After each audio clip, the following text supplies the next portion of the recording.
I love music. Me too. How do we want to structure this?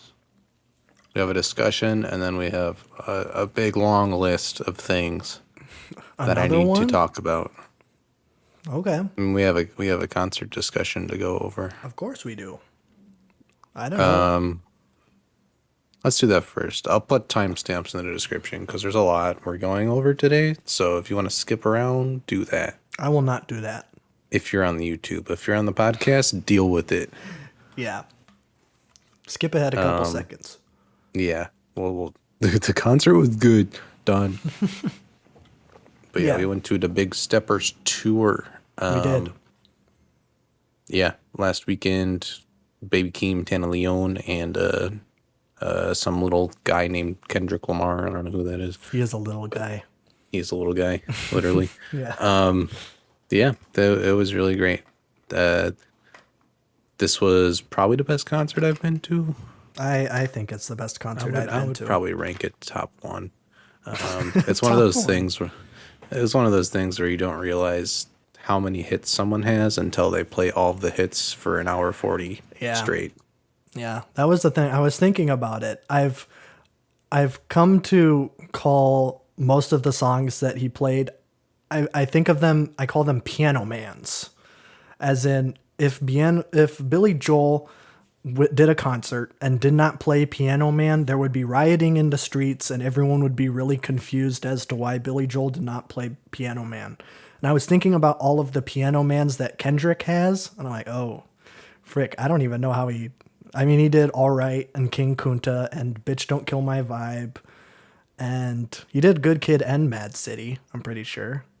He didn't do good, kid. He didn't? No. Oh, he just did Mad City. Yeah.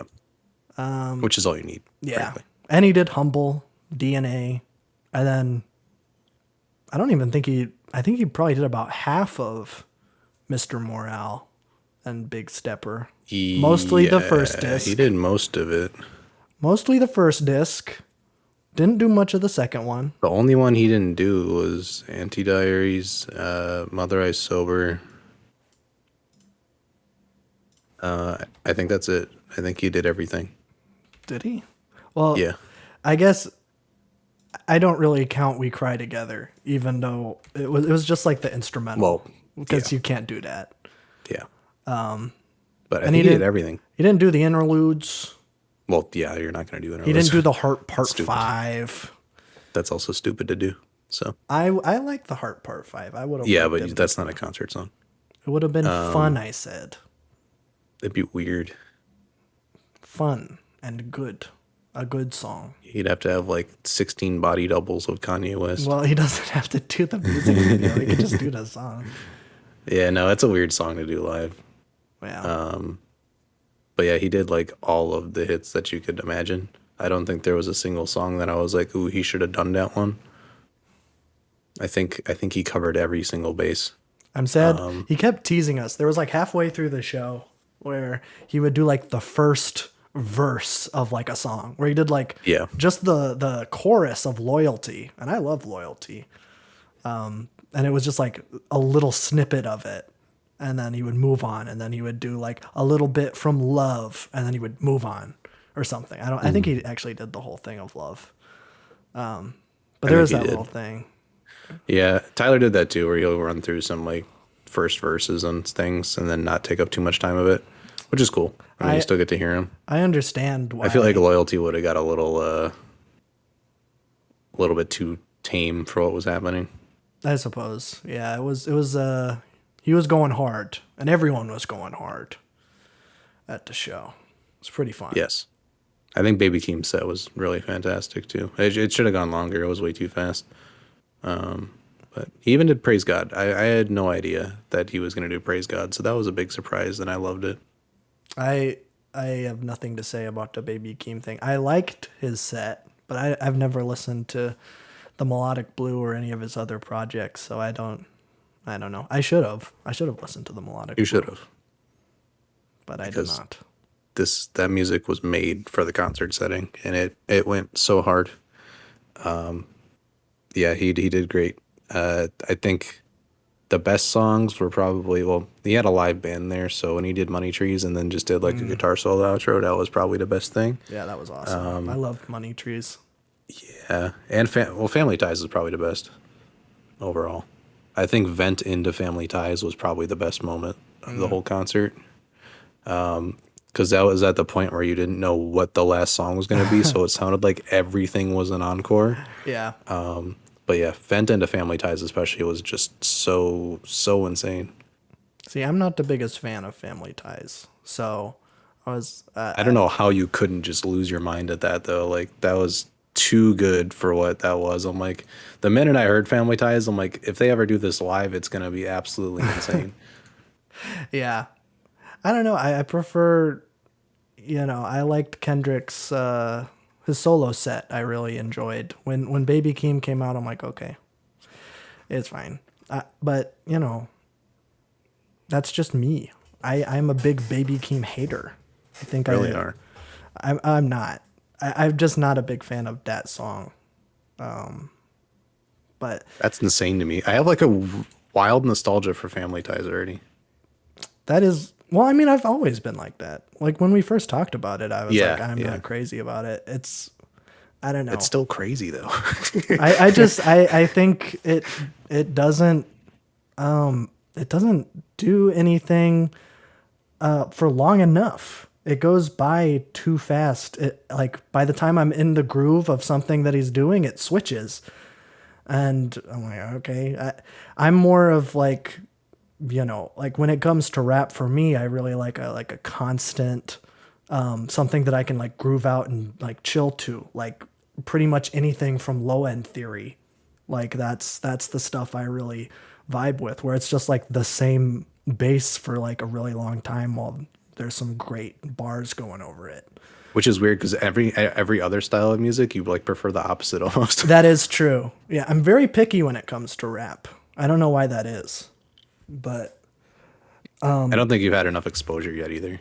that We're is still- true. You're still very new to the genre, relatively. Yes, I've only really started listening to it over the past year, or maybe year and a half at this point. It was when we did the Rolling Stone. Probably. Yeah. That was the first exposure I ever had to it. I probably started consistently listening to it about 6 months after that. So maybe I'm just a dumb idiot, indie folk, dumb idiot guy that is too white to appreciate good rap. I don't know. I've been big up on Baby Keem since last year, so I try to hype him up at every moment because he is the future. I really enjoyed his set. Like, Yeah, I really enjoy. he He's really a great did well. performer. And I love 16. Yes. That's a great song. I love. He did that song. Issues as well, which was really good. Yeah, it's just he's got a great energy, and there's so many random quotables in his songs that make absolutely zero sense, but they're just the most fun to shout during a concert because they're just so random. Like, my name is not Jeff. My name is not Jeff. Ripping rubber bands on the meatloaf is one of the most fun things to say. I don't know. That's the weirdest way to describe like money in a rubber band, but it's the most fun way to do that. I think so. Yeah. But yeah, Family Ties was the highlight for me. Like they had pyrotechnics going, and the whole thing was red, and it was just like nuts. Yeah. But yeah, everything was choreographed. It was very, very well done. It felt like it was a cohesive experience, but it wasn't like a super artsy thing. No. It felt like it helped the show move forward, but it wasn't the main focus. The main focus was just how many hits you could do in an hour and 40. Right. It was like, I was gonna say it's like going to a Kanye West concert, but like dialed down a little bit. Yeah. Because like, Kanye has impossibly like too many hits to fill just one concert.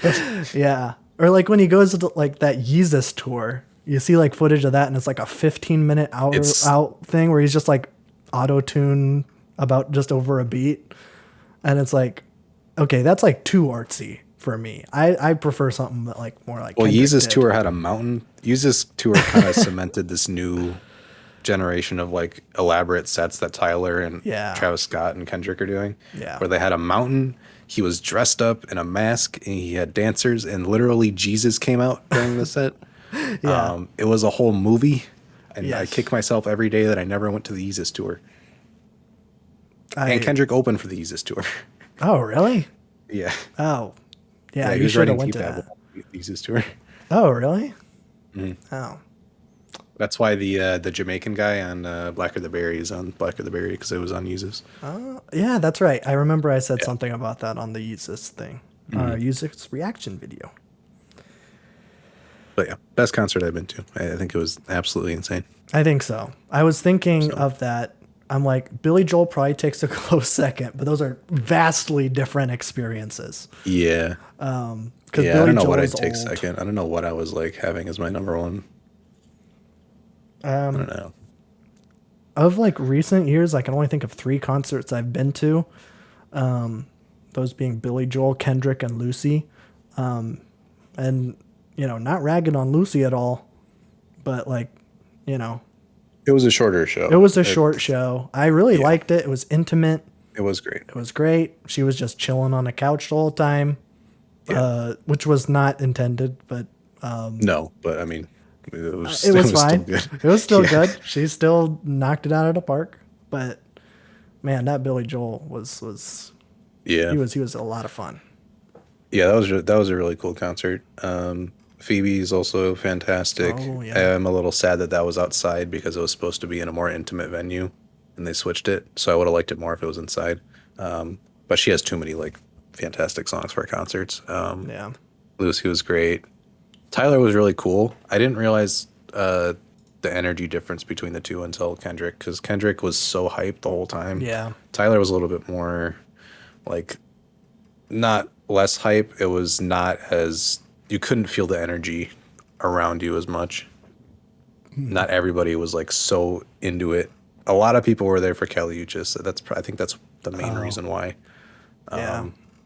Because she had like, the crowd was so much more hype for her than they were for Tyler almost. That's crazy. It was strange. But yeah, me and Bab Jab are seeing Godspeed in November. So Was Bab Jab that's- into Godspeed? yeah, he said he wanted to go. Oh, okay. I can never tell with him. He usually likes most of the things I like. He just doesn't tell me until. Well, I think I like whenever I have him stuff on the playlist, then he starts listening to stuff, and then I never know that he's listening to that stuff. Oh, yeah. But very excited for that, because that is literally like an actual concert and not a like get around and dance concert. Like you get in, you stay there, and you just listen to music for 2 hours. Yeah. And there's you're a not, constant just buzz the whole time. you're not going to be bopping around to Godspeed. No, I don't know what you do there. You kind of just appreciate ju- it yeah. and stand in awe. You're going to just look like a zombie. Yeah. But very excited for that. I've watched some of their live performances, and it just seems like it's going to be like an insanely like personal experience, because usually in concerts, you know, things are broken up. Songs are only 4 minutes long max at concerts. And now you have a band that plays 20-minute songs. So there's going to be constant noise. Yeah. I don't know, the feelings those songs give in stereo is one thing. When the room is physically like reacting to the sound waves bouncing off, that's a different thing. Yeah. Yeah. That's So- going to be a cool one. That's going to be an insane experience. But yeah, we can move on to everything else. Last week, I don't think there was really much that I remember. I think don't this think week so. was the big week. I listened to a whole bunch of stuff, but we'll get to that after the new releases. Okay. So Joji has a new single out, That's fun. Yukon Interlude. He also announced the new album. It is coming out in November, I believe. Wait, he released an interlude as a single? He released an interlude as the lead single to this album. That's interesting. Oh, third album cut. What are the other two? Glimpse of Us, and then what is the other one? Yeah, November 4th is when the album is coming out. It is called Smithereens. He likes That's his a good winter releases, doesn't he? He does. He's a very winter artist. Well, actually, no. Nectar came out in September. Never mind. But I could see him. That's definitely, I could see him do a November drop. That'll Yeah. be good. So, Glimpse of Us, this one apparently is a third single, but I don't know what it is. This one's decent. I mean, it's an interlude, so there's not much for me to grasp onto here. Joji for me blends together a lot. Yeah. I think Nectar was great in the singles. I thought like, Run and everything were really great. So I'm still interested in this. I'll see. I'll check it out when it comes out. Yeah. Yeah, I'm probably the same. I listened to Nectar, and I thought that the singles were the best songs. But there's Yeah. some good stuff. I like Yeah. Afterthoughts good. Afterthought's great. I don't know. I don't know any of the other songs. I just know that Bab Jeb has that song on our playlist, and I like it. Yes. Magdalena Bay. New What? single. All You Do. I have not heard Mercurial World yet. Babjab has it on his wheel, so I'm not listening to it until we react to I it. know, I Hopefully really we can wanna get Babjab listen on to it. very soon because Yeah. this song is a bop. I love it. It doesn't seem as glitchy as some of the stuff in Mercurial World. I haven't listened to the album, but I have definitely listened to songs because Babjab has them on a playlist that we listen to. Suswert. Yes. Shushwort. Whenever we do a road trip, we make a new playlist, and the names just get more and more undistinguishable. But yeah, this single is really great, really smooth. The singing is fantastic on it. So yeah, I don't know if this is leading up to anything or if this is just kind of single, but it's very good. I'm loving the sound of it. What else do we have? We have 2 albums this week. What? I think I can just jump into those because I don't see any other singles that I liked. Besides, there is a new Nav song, but I forgot to listen to the new Nav song. But people have actually said it's a pretty good Nav song. So, like, unironically. So, the GOAT, he's Okay. back. I don't know when the album's coming, but Hopefully soon. hopefully soon. Fingers crossed. Let's talk about Alchemist first. Okay. Alchemist and Roc Marciano. This is a really good pairing. I feel like people have been waiting for this for a while. The Elephant Man's Bones. I hate him for naming this album that because I just picture the Elephant Man every time, and that's not an image I like looking at. Rude. But this cover is really awesome. This looks like our reaction bottom left, and I love it. But yeah, this is a standard Alchemist released with a collaboration. He's been, I still have no idea how he pumps out this much material with like these kind of rappers where like it's a very cohesive experience and he makes all these beats that sound really fantastic on such a short time period. And they all feel like they're tuned to the artist's like caliber. Yeah. But yeah, I haven't listened to like many Roc Marciano albums. I love him a lot on features. He's like if West Side Gun was very lyrical. Okay. In the way that like he has a really weird vocal inflection. He's got a very like different sense of humor to him and is very off kilter in general. So when Roc Marciano and West Side Gun are on a track together, it is just great all the time. But this thing really, really flies by. I'm not picking up on much lyrically. When I listened to it today, I was just floored by how good the beats were. So I wasn't really paying attention to lyrics as much. I caught a couple of like funny one-liners in there, but I haven't gotten much out of it yet in that terms of that. Yeah. But features here, you got Action Bronson, you got Boldy James, you got Ice-T on this thing. Ice-T. And Knowledge the Pirate, they all do fantastic. Ice-T doesn't really have a verse, he just kind of has like an intro and outro skit thing. Frank. But it's still funny to have him on the record. So you're telling me they got Ice Cube on a record and they didn't Ice-T. even get him on the verse? Ice-T, very different person. I was doing a bit. Ice-T. I know. Okay, what's next? Boldy James probably has the best verse in this album. Oh, okay. I'm so biased because I think Alchemist and Boldy James are just the same person. They fit each other too well to be two different people. They probably are. Like Boldy James on Alchemist production is just the perfect match. But yeah, highlights here. Daddy Kane with Action Bronson is fantastic. Quantum Leap's beat is insane. Bubble Bath has an insane beat as well. Trillion Cut with Boldy James is probably my favorite. And Zip Guns with Knowledge of the Pirate is also really great. So need to listen to this thing more. I've only listened to it once. But just like production wise, the first listen, this is fantastic. I need to get into it lyrically. But It's Alchemist, so any collaboration he does with anybody is going to have a certain amount of quality to it, and this definitely matches it. But it'll probably go up once I listen to it more. But it's still pretty good. All right, let's get to the big dog this week. JID dropped the album, The Forever Story, finally after 3 years of waiting.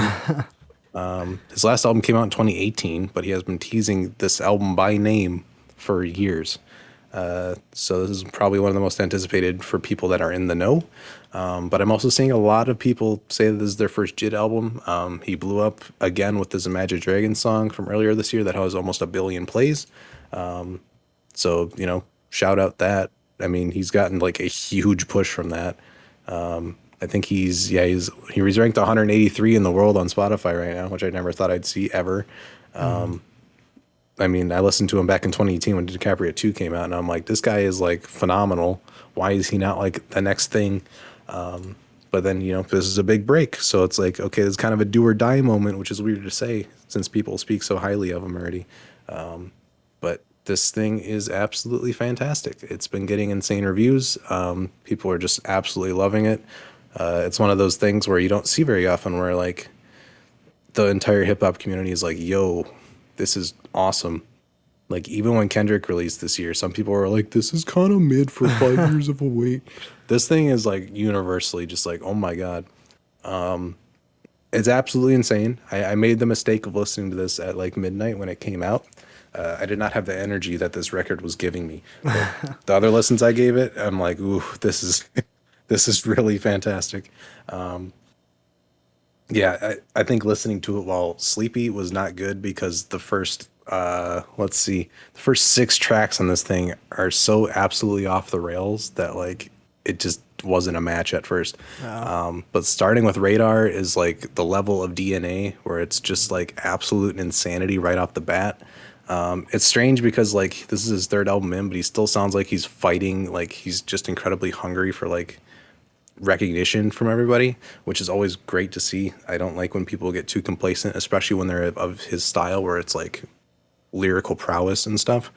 I do think like the singles here, like Dance Now is cool. I think it's better in album context. Yeah, it was supposed to be 16 songs. There's only 15 because he couldn't get a sample cleared. But 2007 is on YouTube. It's like 7 minutes long. That's the true outro. But it's weird because Louder 2 is actually a good outro. So he still made it work. Except, the intended outro is not on Spotify, unfortunately. So if you want the full experience, you got to head over to YouTube afterwards. Oh, frick. I don't know if that'll ever get cleared or not. There's like a whole bunch of different beats because he talks about like the journey through that, and through every year there's a different albums or there's a different songs instrumental playing to represent the time period.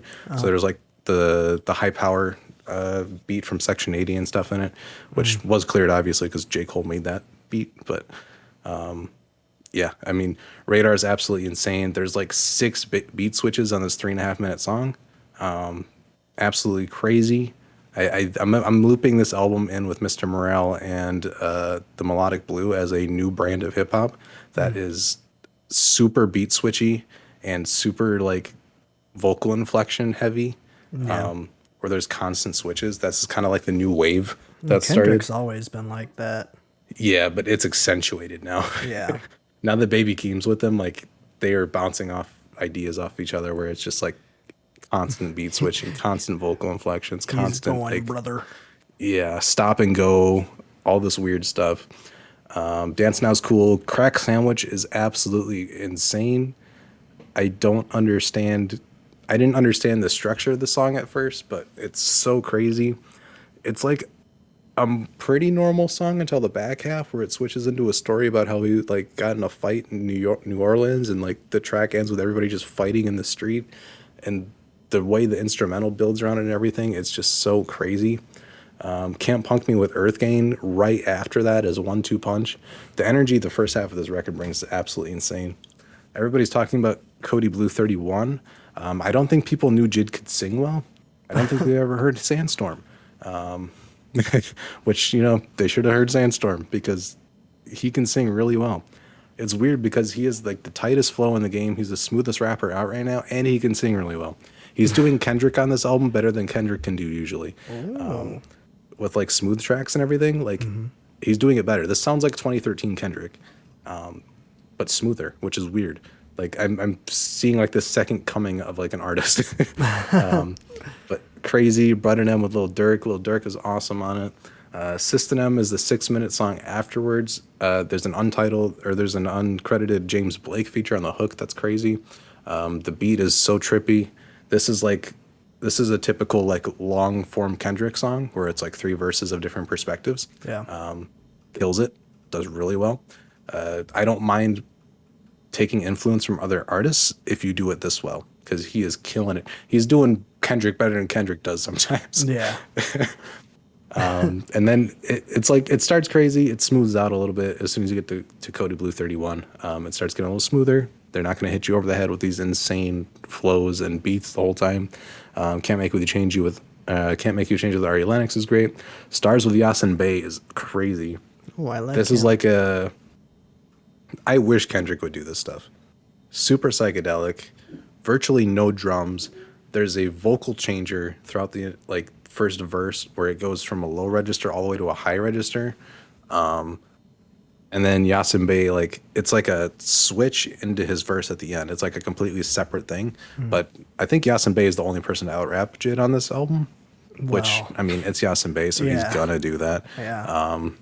Which is weird. He's on this album and then he cleared the Miss Fat Booty sample for surround sound. So Oh. That's good on nice. him. Yeah.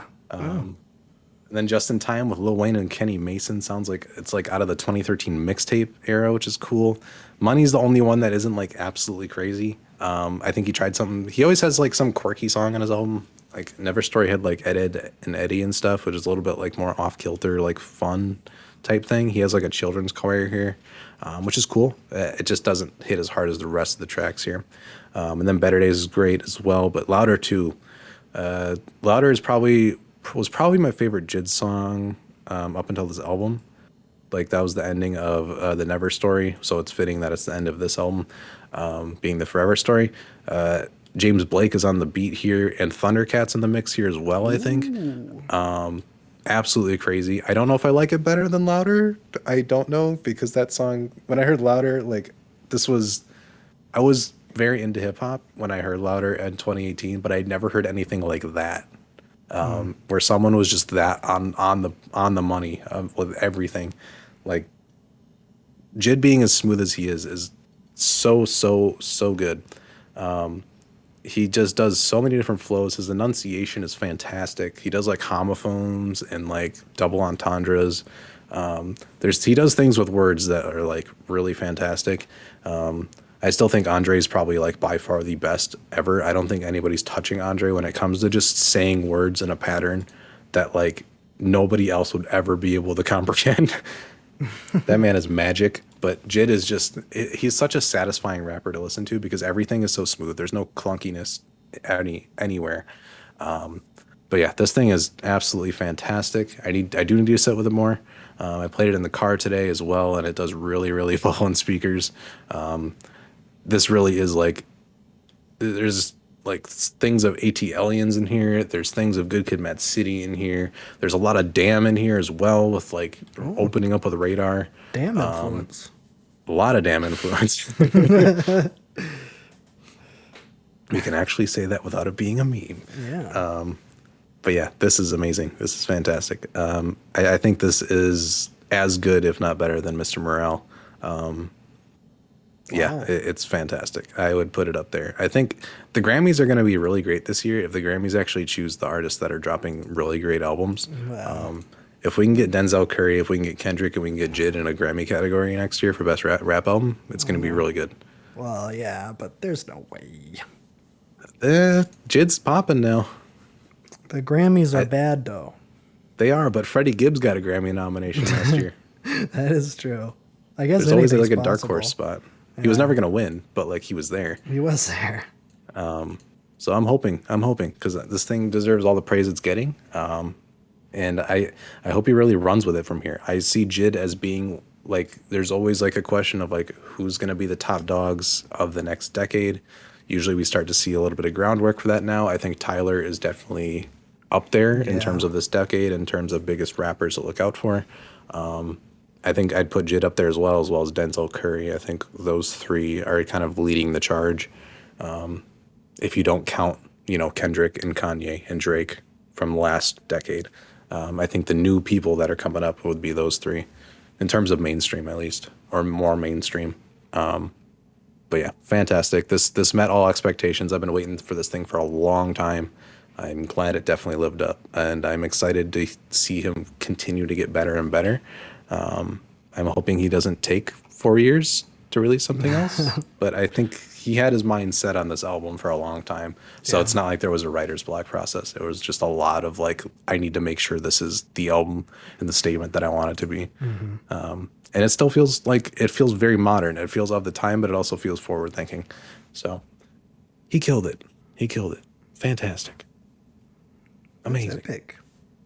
Other than that, I have a whole bunch of other albums that I listened to this Okay, week. great. Sometimes I get these things where I'm like, or I'll binge a podcast at work, and then I'll finish that podcast and be like, now what do I do? So I kind of just like had a list of albums that I was looking at. So we'll go through those real quick. Let's start with Fishmans. A lot of this was kind of like rounding out things or discographies that I was interested in, because I kind of did like one album and then stopped because I had a couple things on my list. But I wanted to go back to Fishmans a little bit. So I listened to, I'm going to butcher this, Uchu Nippon Setegaya. This is their 1997 album. I think this is their last one. Yeah, this is their last album technically. The live album was after this, the year after. And that is their best record, I can say that. But this is kind of like the one in between Long Season and then that final live album. So this one kind of gets overshadowed, which is strange. They usually do a lot of like more dub and reggae influenced dream pop, which is a weird combo. It is pretty good, but like it gets too like campy sometimes, where it's like, okay, this is a reggae song, but it's a dream pop song, and it's really weird. Yeah. But this album is fully into dream pop, and more like ambient pop almost, and it goes over really well. This is just a very, very, very good, feel good, just chill album to have on the background. It's great walking music, I think. Yeah, it's really great. I think it definitely gets overshadowed by the ones that are kind of sandwiching it in their discography, but I definitely wouldn't sleep on it. I think the intro Poca Poca is really, really fantastic. It's just really smooth, like dream pop. Something with their live album is there's always like a lot of flash going on because it's a live performance. With these ones, you really just get in there with like just the vibe and the atmosphere of the tracks. So this one's really great. I don't think it touches Long Season or the live album, but it's still pretty good. Guess we'll go to Duster next. I listened to the Field album, whatever that one's called. Stratosphere, that's the one. That's the one everybody talks about from their discography. I listened to that a couple months ago. Looks like I listened to it in June. Really liked that one. It was very lo-fi, very slowcore. It's kind of like the definitive album for that. I didn't realize they left for that long. There's a gap from from 2000 to 2019. So I don't know why they were gone for 19 years, but kind of weird. So I listened to their 2019 self-titled one with the funny cat on it. I was like, yeah, I'm going to listen to a cat album. I actually like this one more than Stratosphere. I don't know if that's a hot take or not. It is. It might be. It very well might be. But they lean a lot more into shoegaze on this one, which is really, really cool. So there's a lot of like distorted guitars and just distortion in general. I think the atmosphere here is a lot more fleshed out. It's not as lo-fi as Stratosphere. Then there's a lot more of like a warm palette to a lot of these that is really, really enjoyable. This is fantastic background music again, or just if there was a chill songs playlist, a lot of these songs could go in there. But there's enough of a backbone here I think that it helps with the textures of the distortion of the guitars and just the layering of reverb on things that are really just heightening it for me because I like that stuff more than just cut and dry lo-fi music. I want there to be some kind of fleshing out of the sound. I don't want it to be too one-dimensional. So I think the low end kind of builds here with this shoegaze stuff. But this one's really great. I like this one more than Stratosphere off first listen. And it has a funny picture of a cat on it. So, I mean, I can't really go wrong with that. So, Well, I mean, you gotta have a funny picture of a cat. yeah. They did release an album this year. So I'm going to check that out next week. I had no idea that they released something this year. Oh, They're just like so under the radar, it seems. Like I see them get brought up a lot, but like nobody really talks about them. it was on April 1st, so it's probably a goof. Yeah, it's probably a big old goof. But I'll check that out next week. And then I finally checked out D'Angelo's Black Messiah Oh, the one from the summer songs. 2014. Yes, we listened to, what was the song? Really Love. That was in our summer songs video. Someone requested that, and I absolutely love that song. One of my favorite D'Angelo songs. And I said I was going to listen to the album, and then I forgot to for a while. So this week was the week, and my God, is this really, really, really good. I feel like he never lost pace. Even though like Voodoo came out 14 years before this, this is like he never skipped anything. He just jumped right back in there. It is so good. The rhythm here is just unbelievable. I don't know how he makes everything this smooth and just this groovy just instantly. He's my favorite R&B artist because like he's able to build atmosphere, which is very important to me, but at the same time have just like such a good groove with live instrumentation. One issue I have with a lot of R&B is that I feel like 808s kind of disrupt the R&B flavor of a lot of things. I want something that is incredibly smooth, incredibly just like warm and organic. And D'Angelo does that perfectly. But yeah, this thing is like watertight. There's no skips here at all. I think the door was the only one that I wasn't crazy about, but everything else here is just absolutely beautiful. It's just a combination of someone who knows, I mean, he's a multi-instrumentalist, so he knows how to make these fantastic arrangements, and then his vocals are just insane.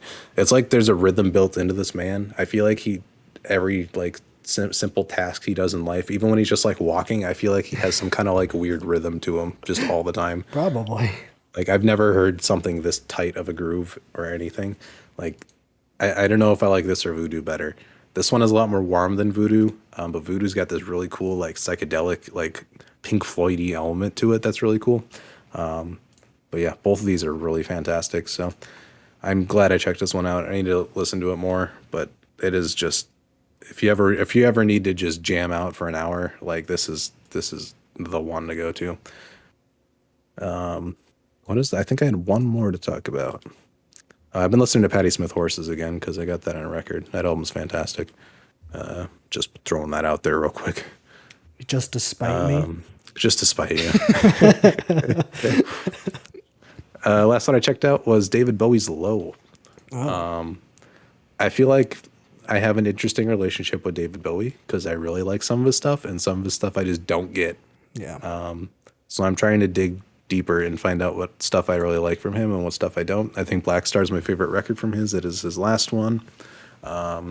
Made like it was dropped 2 days before his death. He knew he was dying, and he made that album on his deathbed. It's insanely powerful. It's crazy. It's what I'd expect from him. Yeah. I've heard The Rise and Fall of Ziggy Stardust, but I need to listen to it again because I feel like I was missing something. It was like the least David Bowie record I've. Yeah, it was strange. Yeah. But Low here, I kind of piqued my interest because the genres were art rock and ambient, which I thought was interesting. Okay. And the first half of the record is very what you'd expect from David Bowie. It's really good, but it's more conventional. And then he pulls a Hounds of Love and goes completely off the walls in the last half into this really insane instrumental, experimental, ambient kind of section through the back half of the record. He makes this is like Kid A if Kid A was released in 1977. Like this is insanely ahead of its time. It's really really good. It's really weird, and I don't know how someone made this in '77. To be honest, I know this one gets talked about. I think a lot of Bowie records get talked about a lot, but I don't know. I think this might be his best one that I've heard. Yeah, there's a couple that I need to like listen to still. We have like Hunky Dory and Diamond Dogs, and there's just so many Bowie albums that are in like this golden period that he had.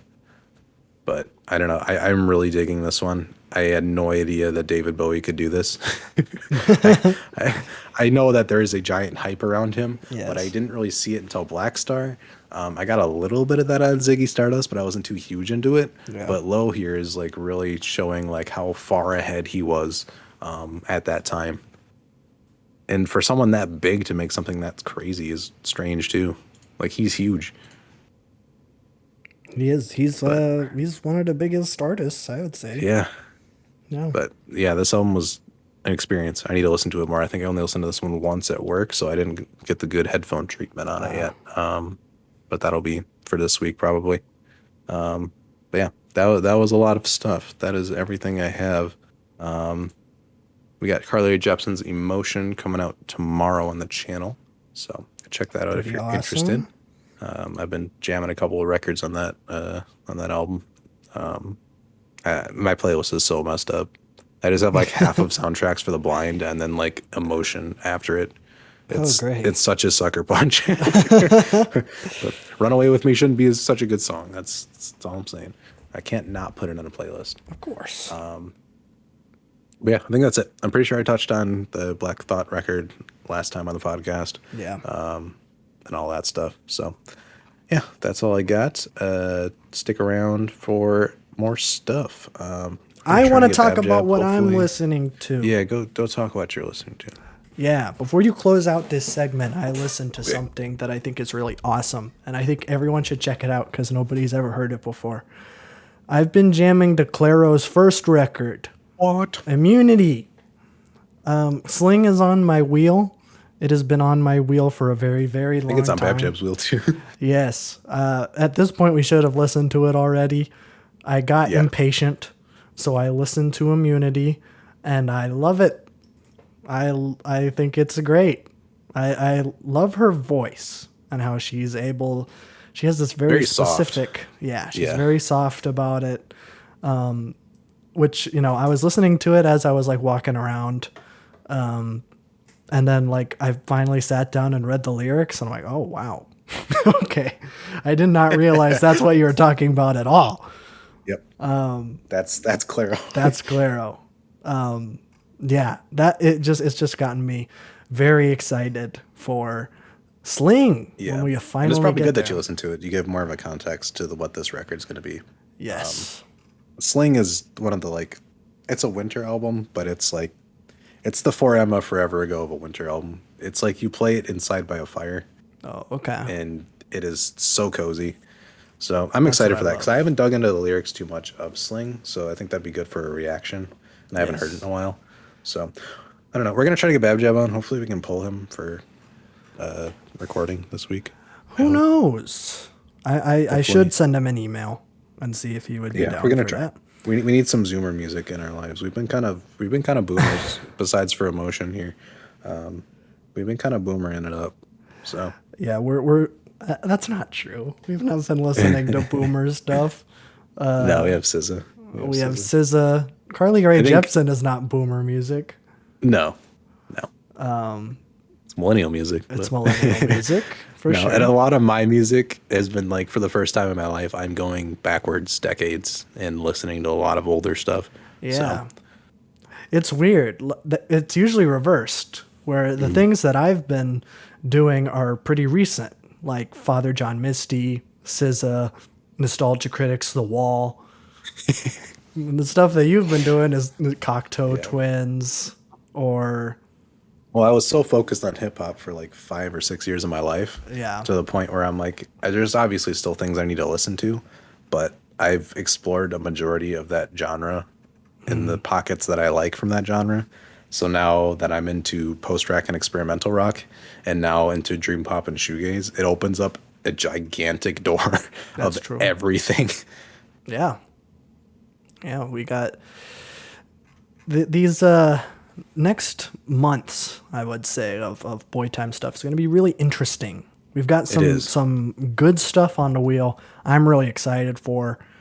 I know you've got some stuff that you've been waiting to listen to also, so that'll be Yeah. awesome. Yeah. I'm like kicking myself for putting a certain albums on the wheel because I can't not, like, I need to listen to it.